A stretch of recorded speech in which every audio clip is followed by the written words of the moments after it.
ইতিমধ্যেই তুফান সিনেমার জনপ্রিয় এবং বেশ সমালোচিত গান উড়াধুরা রিলিজ হয়ে গিয়েছে।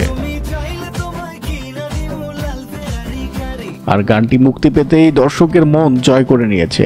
গানটির টিজার নিয়ে যতটা সমালোচনায় পড়তে হয়েছিল গায়ক প্রীতম হাসানকে, এখন ততটাই দর্শক প্রশংসায় ভাসছেন প্রীতম হাসান। শুধু এই বাংলায় নয়, ওপার বাংলার দর্শকরাও গানটিতে কমেন্ট বক্সে ভরে ফেলেছেন সুপারস্টার শাকিব খানের প্রশংসায়। শাকিব মিমির এই জুটি গোটা গানে একেবারেই ঝাঁঝালো ভাইবস এনে দিয়েছে। শুধু তাই নয়, গানের এক পর্যায়ে শাকিব মিমির সাথে পা মেলাতে দেখা গিয়েছেন শিল্পী প্রীতম হাসানকেও।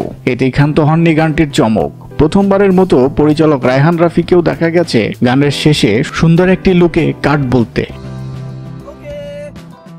নেটিজেনরা হয়তো এইবার বুঝতে পারলেও তাদের সম্পূর্ণ ভুল, কারণ সম্পূর্ণ গানটি শুনে ভক্তরা কমেন্টে বলছেন গানটা পুরো বাংলার অলিগলি, বিয়ে বাড়ি, পার্টি এমন কোনো জায়গায় নেই যেখানে বাজবে না। প্রীতম আসলেই আগুন। রায়হান রাফিকে ধন্যবাদ প্রীতম ভাইকে দায়িত্বটা দেওয়ার জন্য। গানটি পুরাই উড়াধুরা। আরো খবর পেতে চ্যানেলটি সাবস্ক্রাইব করতে ভুলবেন না।